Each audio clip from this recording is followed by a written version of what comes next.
Assalamu alaikum, obunachilar. Girgandan beri bir like bosib, obuna bo'lganlar, obuna bo'lib qo'yasizlar. Xudo xolasa, samotsvoq ishimizni bitirdik.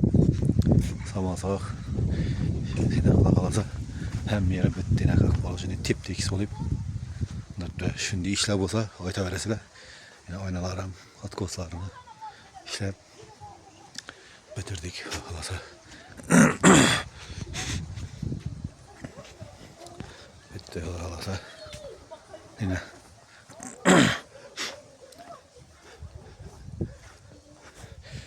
samotsvoq, yilmasvoq ishlari podmayak samotsvoq ishlari bo'lsa, aytaverasizlar. Yarib joylatib ishlab beramiz. Kelishgan holda.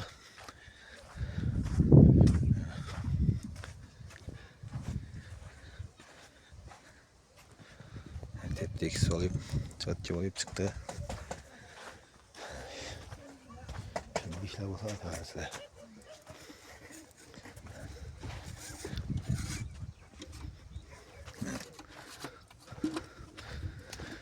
Hem yeri bitti, xudo xolasa.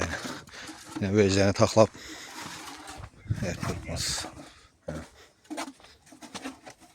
Qaritalarını tazalap başka yere köçüremiz yine, xudo xolasa. Bullata boldunuz mu indi bu yerine? Rakalasa başlı bolduk indi. Aytı beraber indi. Şimdi işler olsa aytı berabersin lan. Telif et. Elmasvoq. Fatmaya kişiler bu aytı berabersinler. Kahramanım yine. Glavni usta. Büyük tamam arvana kadardı.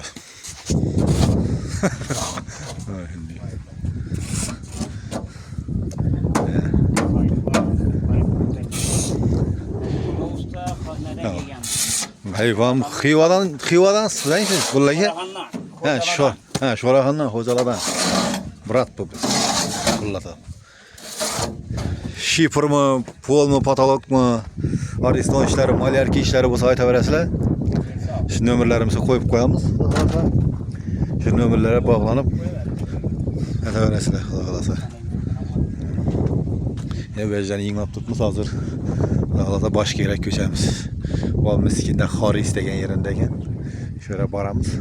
Bu yaktan videolarını çıkarıp bırakırız. Bu yaktan şu. Size de bir gada ki samotsvoq'ın işi olan samotsvoq, pol patologçular, şifr işi olan şifrda. Şöyle bularım videolarını çıkaramız xudo xolasa. Köpüsü video çıkarışa ruhsat vermedi. Şöyle çıkarmıyoruz köpüyü. Şöyle işler olsa aytaverasizlar. Farkı yok. Yeteveradi, universal ustalar var.